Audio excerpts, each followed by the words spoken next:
الا بحبل من اللہ و حبل من الناس، سوائے اس کے کہ کوئی لوگوں کی مدد سے یا اللہ کا ہی کوئی خاص منصوبہ ہو تو یہ وقتی طور پر انہیں کچھ حاصل ہو جائے، وگرنہ یہ تو نکال دیے گئے تھے، یہاں دوبارہ نہیں آ سکتے۔ اور سورہ بنی اسرائیل میں اللہ نے فرما دیا تھا آ بھی جائیں گے آخری دور میں، فَإِذَا جَاءَ وَعْدُ الْآخِرَةِ جِئْنَا بِكُمْ لَفِيفًا، آج یہاں سے نکال دیا، جب آخری وعدے کا وقت آئے گا ہم تمہیں لپیٹ کے واپس لے آئیں گے۔ تو کس کی مدد سے واپس آئے؟ یاجوج ماجوج کی مدد سے واپس آئے۔ اور وہ ان کے پیچھے کون تھا؟ پرانا سانپ۔ تو یہ قومیں کون ہوئی؟ یہ اس میں سمجھ میں آئی نا، یہ یاجوج ماجوج کی قومیں ہیں۔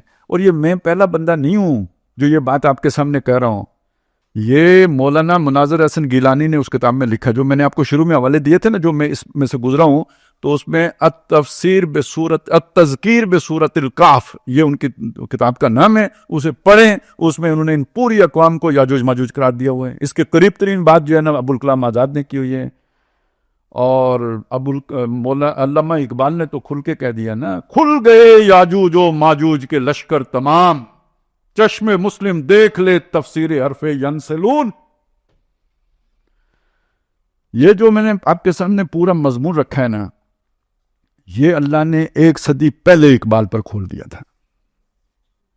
ابلیس کی مجلس شورا پڑھیں، پورا جو آپ اپسٹین کا جزیرہ کی فائلیں پڑھیں اور ابلیس کی مجلس شورا پڑھیں، معلوم ہوتا ہے دیکھ کے آیا ہوا تھا، اتنی تفصیل سے بیان کر دیا۔ اور اس پورے سیاسی نظام کے اوپر ذرا تبصرہ پڑھیں، اس کھیل میں تعین مراتب ہے ضروری، شاطر، اب شاطر آپ فٹ کر لیں جو بھی ہے، اپسٹین ہے یا اس کا باس ہے، اس کی فائلوں میں کسی باس کا بھی ذکر ہے، لوگ کہتے ہیں نیتن یاہو ہے، اس کا باس دجال ہے۔ شاطر کی عنایت سے تو فرضی میں پیادہ، بیچارہ پیادہ ووٹر، بیچارہ پیادہ تو ہے ایک مورائے ناچیز۔ فرضی یعنی ٹرمپ، ہمارا فرضی تو خیر آپ کو پتہ ہے، وہ تو فرضی ہے نا، اصل فرضی جو ہے پوری دنیا کو چلانے والا ٹرمپ، فرضی سے بھی ہے پوشیدہ شاطر کا ارادہ۔ کوئی سمجھ آئی؟ یا تو الہامی اشعار ہیں یا پھر کوئی مشاہدہ ہے، کوئی کشف ہے جو ہوا ہے، سارا کچھ دیکھا ہے، پھر اسے اللہ نے الفاظ دیے۔ یہ ایک آئیڈیا القاء ہوا، پھر اس کے لیے الفاظ اعلام ہوئے۔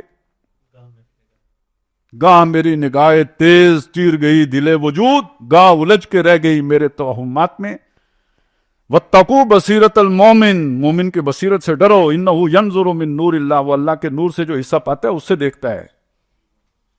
اللہ ولی الذین آمنوا یخرجہم من الظلمات الی النور، اندھیاروں سے نکال کے روشنی۔ یہ شیطان کے اندھیارے تھے نا، تے بتے ظلمات بعضھا فوق بعض، تو اللہ روشنی بھی دکھاتے ہیں، دکھائی، بیان بھی ہو گئی، ہمارے سر سے بھی گزر گئی۔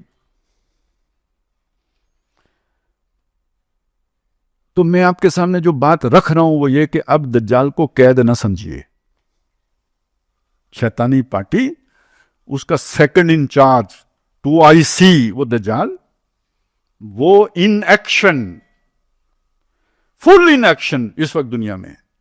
اور یہ جو سارے جو اس طرح کے پلیٹ فارم ہیں، یہ یوں سمجھیے کہ جو یہ بحر ظلمات ہے نا، یہ شیطانی بحر ظلمات، اس کا ایک جزیرہ ہے چھوٹا سا، جو یہ ایپسٹین کا جو یہ سارا کچھ ظاہر ہوا ہے، یہ ہر ریاست کے اندر دھسا ہوا ہے، رچا بسا ہوا ہے۔ خون میں یعنی جیسے رگوں میں خون دوڑتا ہے، اس طرح ریاست کے اسٹیٹ کرافٹ کے اندر یہ نظام دوڑتا ہے۔ ایپسٹین کے جزیرے پہ جو کچھ ہوا، کیا لاہور کے جاوید نے 100 بچے نہیں قتل کر کے اسی طرح ختم کیے؟ جو کچھ آپ نے ایک واقعہ پڑھا تھا، وہ جو قصور کی کوئی بچی تھی جو اغوا کر کے بے دردی سے قتل کر کے وہ جو کر دی تھے، اس کو جوڑ دیتے ہیں بچوں کے ساتھ زیادتی۔ یہ مسئلہ سارا شیطانی ہے۔ یا یہ اسلام آباد میں وہ جو ایک لڑکی قتل ہو گئی تھی، وہ جو اپنے دوست نے، نور مقدم، یہ کوئی یعنی جسے آپ کہیں نا، یہ کوئی جنسی فعل نہیں ہے، یہ شیطانی عمل ہے۔ اب اس کو سمجھ لیں، بس یہ آخری جو ہے نا، یہ بہت اہم بات ہے.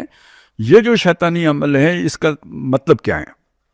انسان کو گھٹیا ترین ثابت کرنا. یہ کس کا وہ تھا؟ شیطان کا ایجنڈا تھا. یہ سارا کچھ کیے بغیر، جس سے کراہت آئے، خود ہمیں بھی آتی ہے. تو اب شیطان اس کا کتنا حظ اٹھاتا ہوگا کہ میں نے I have done my job, جو اس کی اس لیے بھی ضرورت ہے. اور دوسری بات یہ کہ جنہوں نے بعد میں انسانوں کے اوپر ظلم کرنے ہیں، ان سے پہلے یہ سارا کچھ اگر نہیں کرایا جائے گا تو حکمران بن کے ایٹم بم کیسے گرائیں گے؟ آپ بٹن دبانے سے پہلے سوچیں کہ یہ جہاں جا کے پھٹے گا کیا ہوگا. آپ اس کے بعد بٹن دبا سکتے ہیں؟ تو لوگ فیصلے کرتے ہیں. وہ پائلٹ بعد میں پاگل ہو جاتے ہیں. فیصلہ کرنے والے کو کچھ نہیں ہوتا. تو پہلے اس کی ضروری تربیت بھی تو ضروری ہے نا، اس لیول کی. یہ وہ تربیتی پروگرام ہے. یہ ٹرانسفارمیشن کا پورا پروجیکٹ ہے، انسان کو ٹرانسفارم کرنے کا. اب آئیں فَلَا يُغَيِّرُنَّ خَلْقَ اللَّهِ، ایک تو وہ ڈی این اے بدل کے شروع ہی سے ٹرانسفارم کر دو. اور جن کا ہے انہیں پھر رفتہ رفتہ، دیکھیے حضور نے فرمایا تھا ہر پیدا ہونے والا بچہ فطرت سلیم پر پیدا ہوتا ہے. یہ اس کے ماں باپ ہیں جو اسے بدل کے کچھ سے کچھ بنا دیتے ہیں. تو جو فطرت سلیم پر پیدا ہوئے ہیں ان کو تربیت سے، ماحول سے، ویکسینیشن سے بدل دو. اور جو باقی بچے ہیں ان کی نسل بگاڑ دو. اب آ جائیں نسل بگاڑنے کی طرف. ایک تو اس کی بات آ گئی، فائلوں میں آ گئی ڈی این اے کے ذریعے سے. لیکن دوسری بات میں پہلے ذکر کر چکا ہوں، اب میں آپ کے سامنے ذرا اسے کھول دینا چاہتا ہوں. اور وہ بات ہے دنیا میں زنا کو ترویج دے کر ایک حرامی نسل پیدا کر دینا کہ جس کے اندر خیر کا ریسیپینٹ ہی موجود نہ ہو. دیکھیں قرآن مجید میں اس طرح کے مضامین بیان ہوئے ہیں کہ نبی آپ کیا سمجھتے ہیں کہ یہ سنتے ہیں اور غور کرتے ہیں؟ انہم الا کالانعام، یہ نہیں ہے مگر چوپائے ہیں. یہ کیا بات ہے؟ یہ بات ہے میں یہ تقریر بھینس کو سناؤں کوئی فائدہ ہوگا اسے؟ لیکن کیا سنے گی یا نہیں سنے گی؟ سنے گی، سمجھ نہیں آئے گی. تو اے نبی آپ سمجھتے ہیں کہ یہ سنتے ہیں اور سوچتے ہیں؟ نہ، یہ نہیں سن سکتے، سمجھ نہیں سکتے. آواز پڑتی ہے کانوں میں، سمجھ نہیں سکتے. وَمَثَلُ الَّذِينَ كَفَرُوا كَمَثَلِ الَّذِي يَنْعِقُ بِمَا لَا يَسْمَعُ إِلَّا دُعَاءً وَنِدَاءً. مثال ان کافروں کی ایسی ہے جیسے وہ شخص کہ جو نہیں سن سکتا سوائے اس کے کہ جیسے دور سے کوئی آواز آتی ہے تو کان میں پڑتی ہے، سمجھ نہیں آتی کہ کیا ہے. پکار کو سن لیتا ہے، ندا سن لیتا ہے، سمجھ نہیں آتی کہ کیا ہو رہا ہے کیونکہ بہت دور سے بات کی جا رہی ہوتی ہے. کبھی کبھی نیٹ ورکنگ میں، اب یہ دور سے بات آپ کو کیا معلوم وہ آلہ دینا کس شے کو کہتے تھے، لیکن یہ کہ چلیں آپ کا نیٹ ورک خراب ہو تو آواز تو آ رہی ہوتی ہے، سمجھ نہیں آ رہی ہوتی. وہ چیزیں جو کہی گئی ہیں یہی جانوروں کے ساتھ ہوتا ہے، یہی انسانوں کے ساتھ ہوتا ہے. وَإِذَا قَرَأْتَ الْقُرْآنَ جَعَلْنَا بَيْنَكَ وَبَيْنَ الَّذِينَ لَا يُؤْمِنُونَ بِالْآخِرَةِ حِجَابًا مَسْتُورًا. اے نبی جب آپ قرآن پڑھتے ہیں تو آپ کے درمیان اور جو لوگ آخرت کا یقین نہیں رکھتے ان کے درمیان ایک خفیہ پردہ طاری کر دیتے ہیں، ہم پردہ طاری کر دیتے ہیں. یہ اس کو میں کہہ رہا ہوں ان کا وہ ریسیپینٹ ہی نہ رہے کہ جو اس وحی کو سمجھ سکے. اب یہ نقطہ جو ہے نا سمجھنے کا ہے. میں اور آپ کمیونیکیٹ کر رہے ہیں، یہ ذہن کی باتیں ہیں. محمد الرسول اللہ صلی اللہ علیہ وسلم کے دل پر قرآن اترا ہے.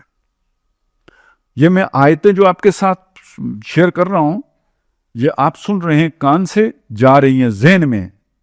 یہ اگر دل میں اتریں گی نہیں تو انفارمیشن ہے. دل میں تب اتریں گی جب آپ پہلے سے آپ کے اندر یہ آئیڈیا موجود ہے. اللہ نے رکھا ہوا ہے، میں نے نہیں رکھا، اللہ نے رکھا ہے. یہ یاد دہانی ہے میں جو کرا رہا ہوں، اس سے وہ دل کی آنکھ کھل گئی، آپ کو سمجھ آ گیا. وہ یاد دہانی اندر ہے ہی نہیں، یہ مضمون اندر جا ہی نہیں سکتا. یہ میں کوئی اپنی کہانی نہیں سنا رہا، قرآن میں ہے اللہ نور السماوات والارض. اس کا نتیجہ کیا نکلتا ہے؟ یہ باہر سے نور آ رہا ہے قرآن کی صورت میں، ایک نور اللہ نے اندر بھی رکھا ہے. نورن علی نور، ایک نور اندر ایک نور باہر سے آیا. اس دونوں کے ملنے سے جیسے یہ بلب کی روشنی اور میری آنکھ کی روشنی مل کر چیزیں دکھاتی ہے. آنکھ اگر بجھ جائے بلب جلتا رہے نظر نہیں آئے گا, اور بلب بجھ جائے آنکھ کھلی رہے نظر نہیں آئے گا. تو وہی اور اس دل کے نور کا آپس میں یہ تعلق ہے. یہ دل کی آنکھ اگر یہ زندہ ہوگی تو وہ وہی کو ریسیو کرے گی. اگر یہ مر گئی ہے, پرورت ہو گئی ہے, وہ لفظ جو آیا تھا مسخ کرنا, فطرت مسخ کرنا, اگر یہ مسخ ہو گئی ہے وہ وہی سمجھ میں نہیں آئے گی. یہ ہو گئی پہلی بات. اسی رکوع کے آخر میں ایک بات آئی ہے, او کا ظلمات فی بحر اللجی یغشاہ موج من فوقہ موج من فوقہ سحاب ظلمات بعضها فوق بعض. مثال ان لوگوں کی جو کافر ہوئے, ان کی ایسی ہے کہ جیسے اندھیارے ہوں ایک ایسے سمندر میں جو بہت گہرا ہے, اس کی گہرائی میں وہ اندھیارے ہیں, وہ اندھیروں کے اوپر اندھیرے ہیں. گہرا سمندر, اس کی تہ میں اوپر بادل بھی ہیں, روشنی سورج کی بھی نہیں آ رہی, اور رات ہے تو تاروں کی بھی نہیں آ رہی. ایک ایبسولوٹ ڈارکنس کا تصور ہے. اس کو وہی کیسے سمجھ آئے گی؟ اتنے پردے توڑ کے وہی اس کے دل میں ہے ہی کچھ نہیں. موبائل ہی نہیں ہے تو سگنل کیسے آئیں گے؟ ریسیپینٹ ہوگا, ریسیور ہوگا تو سگنل کیچ کرے گا, وہ ہے ہی نہیں. وَمَن لَّمْ يَجْعَلِ اللَّهُ لَهُ نُورًا, جس کے لیے اللہ نے اندر, یہ اندر والا میں اپنے پاس سے کہہ رہا ہوں, ترجمے وہ الفاظ میں نہیں ہے, تفسیر سمجھ لیجئے. جس کے اندر اللہ نے نور پر رکھا ہو اس کو وہ باہر والا نور سمجھ میں نہیں آئے گا. وہ آنکھ میں روشنی نہیں تو باہر کی روشنی کیسے کارگر ہوگی؟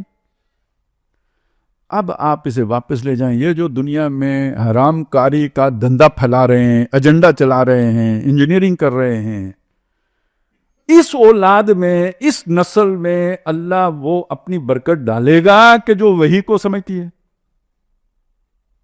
جو اس برکت سے محروم, وہ جو ماں کے پیٹ میں آ کے 3 مراحل سے گزرنے کے بعد فرشتہ ڈالتا ہے, وہ جان نہیں ہے, وہ ریسیپینٹ ہے جو اللہ کی طرف سے آتا ہے, جسے روح کہا گیا ہے.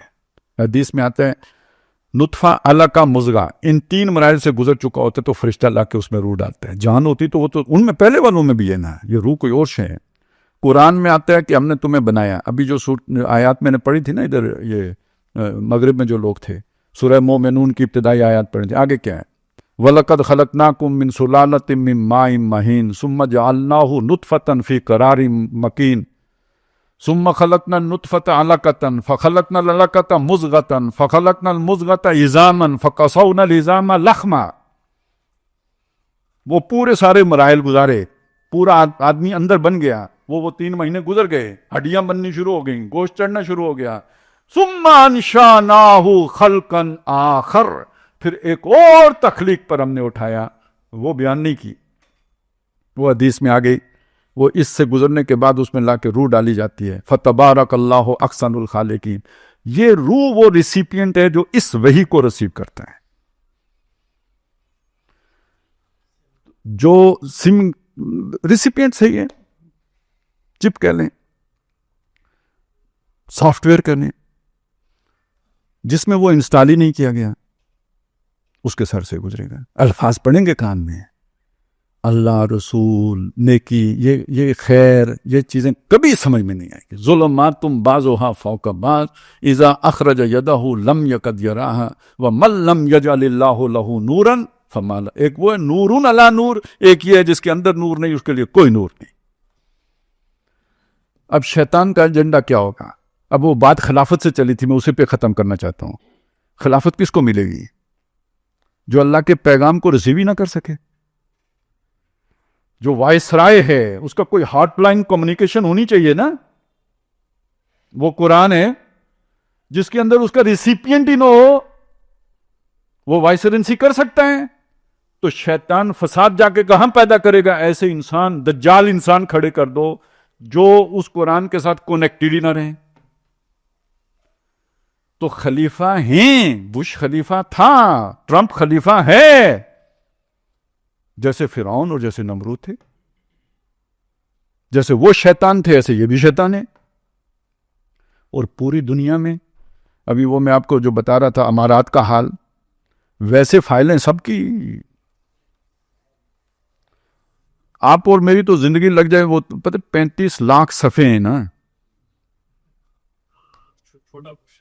35 لاکھ، وہ ابھی کچھ ریلیز ہوئی ہیں، ساری ریلیز بھی نہیں ہوئی، سلیکٹڈ ریلیز ہوئی ہیں، جو خود امریکہ کے مفاد پہ ضرب ڈالنے والی ہیں وہ نہیں ریلیز ہوئی ہیں، اور یہ صرف ایک جزیرے کی خبریں ہیں۔ یہ ہے جنت ارضی شیطان کی اس دنیا میں، دھوکے کی جنت، وہ جو دجال کی تھی جس کا وہ آتا ہے، اس کا ایک جھلک ہے یہ، اس سے بڑی بھی بنائے گا۔ اب میری اور آپ کی حفاظت کس میں ہے؟ کوئی اس وقت وہ اللہ کے نبی نے جو نظام قائم کیا تھا، وہ ایک ذوالقرنین نے دیوار بنائی تھی، محمد الرسول اللہ نے خلافت کی دیوار بنائی تھی، 1000 سال اس کے اثرات کی وجہ سے یہ شر دور رہا ہے، پھر وہ ٹوٹ گئی، وہ دیوار بھی ٹوٹ گئی، خلافت کی دیوار بھی ٹوٹ گئی۔ اب مجھے بتائیں دنیا کی حکومتوں میں سے کوئی حکومت آپ کی ہندوستان سے حفاظت کرنے والی مطلب فوجیں تو ہمارے پاس ہیں، یہ شیطانوں کے ان لشکروں کی ویژن ہی نہیں ہے، ہتھیاروں کا ہی نہیں پتا۔ تو اس میں اللہ تعالیٰ نے جو ہتھیار آپ کے ہاتھ میں دیا ہے نا، وہ اپنی کتاب ہے، اسی سورہ کاف میں آیا ہے وَلَن تَجِدَ مِن دُونِهِ مُلْتَحَدًا، اس کے سوا اپنے لیے کوئی پناہ گاہ نہیں پاؤ گے۔ وَاتْلُ مَا أُوحِيَ إِلَيْكَ مِن كِتَابِ رَبِّكَ لَا مُبَدِّلَ لِكَلِمَاتِ اللَّهِ وَلَن تَجِدَ مِن دُونِهِ مُلْتَحَدًا، اپنے رب کی کتاب کی آیات کو تلاوت ان کی کرو، اس کی پیروی کرو، اس کی اتباع کرو، اللہ کے کلمات کو کوئی بدلنے والا نہیں۔ خلافت دنیا میں اللہ کی قائم ہو کے رہنی ہے، کوئی اسے بدل نہیں سکتا، جتنا بڑا منصوبہ بنا لے اللہ قائم کر کے رہے گا۔ وَلَقَدْ كَتَبْنَا فِي الزَّبُورِ مِن بَعْدِ الذِّكْرِ أَنَّ الْأَرْضَ يَرِثُهَا عِبَادِيَ الصَّالِحُونَ، کر کے چھوڑے گا، اللہ کے ارادے کو کوئی بدل نہیں سکتا۔ لا مبدل لکلماتی، اور خود تمہارے لیے وَلَن تَجِدَ مِن دُونِهِ مُلْتَحَدًا، اس کے سوا کوئی جو ہے نا پناہ گاہ نہیں ہوگی۔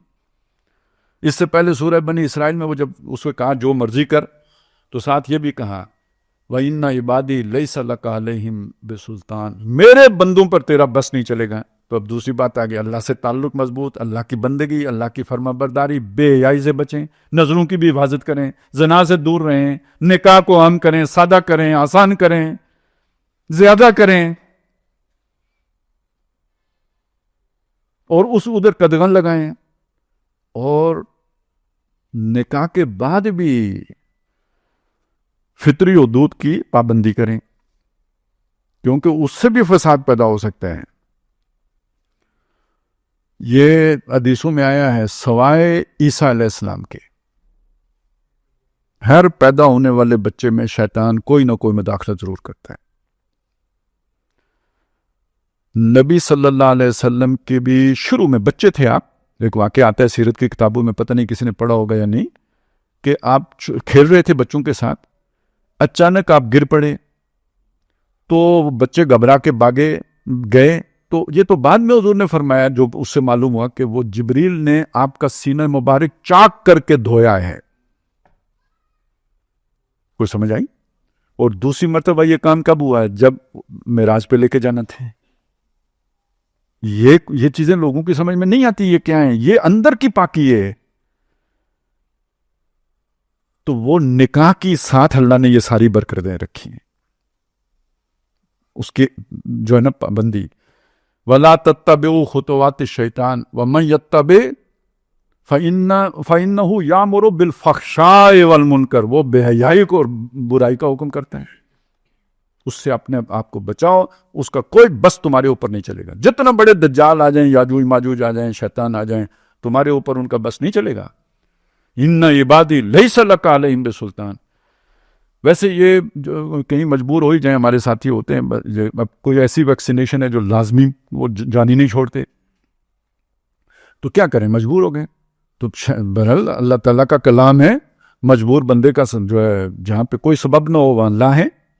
تو یہ اس طرح کی آیات حفاظت کا ذریعہ بن سکتی ہے۔ میں سمجھتا ہوں کہ ان کا ورد کرنا چاہیے، انہیں دم کرنا چاہیے، ان عبادی لیس لک علیہم بسلطان وکفا بربک وکیلا، کام بنانے کے لیے تیرا رب بہت،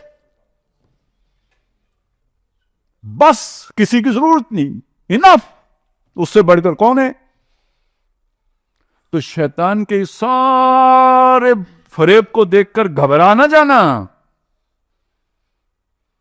وہ تمہارے ساتھ ہے، تمہارا رب تمہاری حفاظت فرمائے گا۔ اقبال نے ایک بات اور کہی ہے، وہ اس سے اسی کے ساتھ جڑی ہوئی ہے، آگ ہے، اولاد ابراہیم ہے، نمرود ہے، کیا کسی کو پھر کسی کا امتحان مقصود ہے؟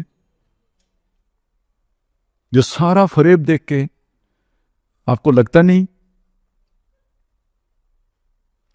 تو پھر ابراہیم علیہ السلامی کو یاد کرو، رب وہی ہے آج بھی، قلنا یا نارو کونی بردم و سلامن علی ابراہیم، ہم نے کہا آگ ابراہیم کے اوپر ٹھنڈی ہو جا۔ یہ ساری شیطان کی چالیں اللہ کے نیک بندوں کے اوپر ٹھنڈی نہیں کارگر ہوگی، گارنٹی اللہ کی۔ بھئی اللہ ان کی مدد نہیں کرے گا تو دنیا میں اللہ کا منصوبہ ہی سارا یہ فلاپ کر دیں گے نا، کرنی ہی کرنی ہے۔ جیسے اللہ نے دنیا میں زندگی برقرار رکھنے کے لیے بارش برسانی ہی برسانی ہے، ایسے ہی اللہ نے حق کو قائم رکھنا ہی رکھنا ہے۔ آپ حق کے ساتھ جڑ جائیں گے بچ جائیں گے، نہیں جڑیں گے، ابھی یہ پھر ایک عرصے کے بعد چلتا ہے۔ یہ نوح علیہ السلام نے بھی فرمایا تھا، جب بددعا دی تھی نا تو اللہ سے کہا تھا ایک گھر باقی نہیں چھوڑنا، لا تذر علی الارض من الکافرین دیارا انک ان تذرہم یضلوا عبادک، اگر تو نے ایک کو بھی باقی چھوڑا یہ تیرے بندوں کو گمراہ کریں گے۔ ولا یلدوا الا فاجرا کفارا، نہیں جنیں گے مگر فاجر اور کافر ہی جنیں گے۔ فاجر سمجھنے ڈھیٹ، بدماش، بے شرم، گناہ کر کے بھی جسے کوئی شرم نہ آئے، جیسے آج کے حکمران ہیں، وہ ایپسٹین والے سارے آپ کے سامنے، کوئی شرم نہیں، کوئی حیا نہیں۔ یہ بے شرم آدمی، ڈھیٹ لوگ یہی جنیں گے، تو یہ جننے کے ساتھ جوڑا انہوں نے۔ تو جب پوری نسل ہی فسادی ہو جائے، ڈی این اے ہی بدل دیا جائے، تو اب اس کے سوا کیا علاج ہے کہ ختم کر دیا جائے؟ تو بچے گا کون؟ جو اپنی حفاظت کرے گا، اپنے وہ جو اللہ نے اس کے اندر امانت رکھی ہے۔ اِنَّا عَرَضْنَا الْأَمَانَةَ عَلَى السَّمَاوَاتِ وَالْأَرْضِ وَالْجِبَالِ، ایک امانت ہے جس کو ہم نے پہاڑوں کے سامنے پیش کیا، آسمانوں کے سامنے پیش کیا، زمین کے سامنے پیش کیا، فَأَبَيْنَا أَن يَحْمِلْنَهَا، وہ بس میں ہی نہیں تھا اس کو کہ وہ اسے اٹھا سکتے، وَحَمَلَهَا الْإِنسَانُ، انسان نے اٹھا لی۔ اب اس کی حفاظت کرو، جو حفاظت کرے گا وہ ایمان اور عمل صالح والا ہوگا، جو نہیں کرے گا کان ظلومن جہولا، اس امانت سے پہلے ظالم بھی تھا، جاہل بھی تھا، یفسد فیہا ویسفک الدماء، خون بہاتا بھی تھا۔ یہ امانت ہے جس نے آ کے اسے کنٹرول کیا، جو اپنی اس امانت کی حفاظت کرے گا وہ سروائیو کرے گا، اور جس نے اپنی وہ امانت ضائع کر دی وہ ضائع کر دیا جائے گا، کوڑے کرکٹ کی طرح ضائع کر دیا جائے گا۔ اب یہ بات دیکھیں کس طرح، پتہ نہیں، مجھے تو بالکل نہیں سمجھ آتی علامہ اقبال کی کہ بھئی وہ یہ کیا چکر ہے۔ پہلی بات سنیں، بڑی مطلب مذاق لگے گی، مذاق کے اندازی میں کیے، ہم مشرق کے مسکینوں کا دل مغرب میں جا اٹکا ہے، وہاں کنٹر سب بلوری ہیں، یہاں ایک پرانا مٹکا ہے۔ اب یہ بالکل ہنسنے والی بات ہے، ایک طرح سے ظریفانہ انداز میں تبصرہ کیا وہ لوگ کہ جو مغرب کو امام بنا کے بیٹھے ہوئے ہیں۔ اگلی بات انتہائی سیریس، اس دور میں سب مٹ جائیں گے، اس دور میں سب مٹ جائیں گے، ہاں باقی وہ رہ جائے گا جو قائم اپنی راہ پہ ہے اور پکا اپنی ہٹ کا ہے۔ راہ صراط مستقیم، ہٹ ایمان، ہٹ دھرمی جسے کہتے ہیں، دھرم نہیں چھوڑنا، مذہب نہیں چھوڑنا، اس سے پیچھے نہیں ہٹنا، یہی بچیں گے، باقی سب فنا کے گھاٹ اتریں گے۔ صاحب بات کہہ دی، اور قرآن نے ایک اصول بیان کر دیا ہے، وَلَا وَاتَّبَعِ الْحَقُّ أَهْوَاءَهُمْ، اگر حق لوگوں کی پیروی، خواہشات کی پیروی کرے، لَفَسَدَتِ السَّمَاوَاتُ وَالْأَرْضُ وَمَنْ فِيهِنَّ، آسمان میں، زمین میں، جو ان کے مابین ہے، سب میں فساد بڑھ جائے۔ یہ اللہ نہیں کرتا، حق کو خواہشات کے تابع نہیں ہونے دیتا، آج دنیا خواہشات کی دنیا ہے یا نہیں؟ سارے قوانین خواہشات کے تابع بنتے ہیں یا نہیں؟ یہ کب تک چل سکتا ہے؟ نہیں چل سکتا. یہ اللہ کی سنت کے خلاف ہے. وَلَن تَجِدَ لِسُنَّتِ اللَّهِ تَبْدِيلًا، تم اللہ کی سنت کو کبھی بدلتا نہیں پاؤ گے. بل نقذف بالحق علی الباطل فیدمغہ، ہم حق کی ضرب لگاتے ہیں باطل کے اوپر، وہ اس کا بھیجا نکال دیتے ہیں. تو پہلی بات حفاظت کا تقاضا میں نے آپ کو بتا دیا، اللہ سے مضبوط تعلق، اس کے بندے بننا، حفاظت اللہ فرمائے گا. دوسرا، اس باطل کو چیلنج کرنا، گٹ پکڑ کے نہیں بیٹھنا، چھپ کے نہیں بیٹھنا، کنارے نہیں لگنا، اس کے سامنے کھڑے ہونا. اللہ کی مدد تبھی آتی ہے جب آپ اللہ کی غیرت میں اللہ کے ان دشمنوں کے مقابلے میں بات کرتے ہیں. نہ ملامت سے ڈرتے ہیں، نہ گالی سے ڈرتے ہیں، نہ کوئی اور جو ہے نا آپ کو خوف لائق ہوتا ہے. انما الشیاطین یخافون اولیاء، یہ جو شیاطین ہوتے ہیں یہ اپنے دوستوں کو ڈراتے ہیں، یا اپنے دوستوں سے ڈراتے ہیں. فلا تخافون، ان سے مت ڈرو، وخافونی، مجھ سے ڈرو. ان کا خوف کیے بغیر، انما ذالکم الشیطان یخفف اولیاء، یہ شیطان ہے جو تمہیں اپنے دوستوں کو ڈراتا ہے یا اپنے دوستوں سے تمہیں ڈراتا ہے. تو یہ بات اب سمجھ لیجئے کہ یہ حزب اللہ بننا، اللہ کی پارٹی بننا ہے. تو اللہ کی مدد آپ کے ساتھ ہے، اللہ کی تائید آپ کے ساتھ ہے. اور وہ جو جسے کہتے ہیں ید اللہ علی الجماع، اللہ کا ہاتھ، اللہ کی تائید، اللہ کی مدد جماعت کے ساتھ ہے. اکیلے نہ رہیں، مل کے رہیں، جڑ کے رہیں. کونوا مع الصادقین، سچوں کے ساتھ رہو، جھوٹوں کے ساتھ نہیں، سچوں کے ساتھ رہو. یہ جو ساری باتیں تھی نا، یہ بیک گراؤنڈ ہے. آگے جو وہ اعمال کی آتے ہیں نا، وہ ایک علیحدہ بحث ہے، وہ پھر کبھی کریں گے. لیکن یہ میں نے چاہا تھا کہ آپ کے سامنے کم از کم یہ ویژن کلیئر ہو جائے. یہ حادثہ نہیں ہے، یہ کسی ایک آدمی کی جنسی بے راہ روی نہیں ہے، یہ اس کی عیاشی کا سامان نہیں ہے. یہ پورا ایک پروجیکٹ ہے، ازل سے چلا آ رہا ہے. اور اس کے اندر ایک حزب الشیطان ہے، شیطان کی پارٹی ہے، ایک حزب اللہ ہے. حزب اللہ کا مقصد کیا ہونا چاہیے؟ وہ جس مقصد کے لیے اللہ نے انسان کو بنایا ہے، خلافت. اور حزب الشیطان کا مقصد کیا ہے؟ اس کا رستہ روکنا اور فساد کا نظام کھڑا کرنا. تو یہ جو ہے نا سامنے ہو تو یہ سارا کچھ. اب ظاہر ہے ہم اللہ سے تعلق قائم کرنے کے لیے نماز پڑھتے ہیں، روزہ رکھتے ہیں، حج کرتے ہیں، زکوٰۃ دیتے ہیں، تلاوت کرتے ہیں، نیک اعمال کرتے ہیں، یہ جو میں نے ابھی آپ کو سب بتایا. تو جنہوں نے شیطان سے تعلق رکھنا ہے وہ بتوں کو سجدہ کرتے ہیں، شیطان کو سجدہ کرتے ہیں. بال کے آگے بچے جا کے قربان کرتے ہیں، شیطان تب راضی ہوتے ہیں. تو دونوں طرف اعمال ہیں اپنی اپنی جگہ پہ. اور یہ سارا ان اعمال کا مظہر ہے جو دنیا میں ہو رہے ہیں. اور پھر شیطان سے یہ پاور لے کے دنیا میں اقتدار قائم، وہی رستے کھولتے ہیں. اور وہ سمجھتے ہیں کہ یہ چونکہ یہ 400 سال شیطانی کے گزرے ہیں، رات کی مانند تھے، تو اس لیے یہی سمجھا گیا کہ طاقت شیطانی سے ملتی ہے. تو جس نے بھی طاقت چاہیے ہو تو وہ پھر یہ رستہ پکڑتا ہے. کاروبار میں ترقی کرنی، وہ جس نے اپنے 13 سال کی بہن پیش کی ہے، وہ کاروبار میں ترقی کرنے کے لیے کی ہے. تو یہ دنیا میں جو پورا ایک نیٹ ورکنگ ہے، پورا ایک نظام ہے جو چل رہا ہے اور چھایا ہوا ہے، پوری طرح چھایا ہوا ہے. لیکن یہ زیادہ عرصہ نہیں رہے گا، بلکہ وہ پھر اقبال کی بات یاد آ گئی، بس اسی پہ ختم کر دوں گا، گھبرائیں مت. آسماں ہوگا سحر کے نور سے آئینہ پوش، یہ رات ہے نا، سحر ہوگی. آسماں ہوگا سحر کے نور سے آئینہ پوش، اور ظلمت رات کی سیما پا ہو جائے گی. پھر دلوں کو یاد آ جائے گا پیغام سجود، دل کنیکشن. پھر دلوں کو یاد آ جائے گا پیغام سجود. پھر جبیں خاک حرم سے آشنا ہو جائے گی. شیطانوں کو سجدے نہیں ہوں گے، رحمان کو سجدہ ہوگا. پھر جبیں خاک حرم سے آشنا ہو جائے گی. آنکھ جو کچھ دیکھتی ہے لب پہ آ سکتا نہیں، میں وہ حیرت ہوں کہ دنیا کیا سے کیا ہو جائے گی.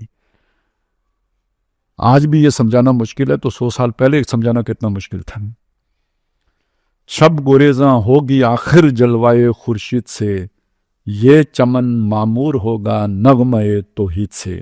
اللہ تعالی ہمیں ان میں شامل فرمائیں کہ جو اس نغمہ توحید کے لیے تن من دھن لگائیں. بچے اس طرح قربان نہ کریں جیسے لوگ بالوں کے آگے قربان کرتے ہیں، بال جیسے بت کے آگے. لیکن یہ کہ قربانی کا جذبہ اللہ کے لیے تو ہونا چاہیے.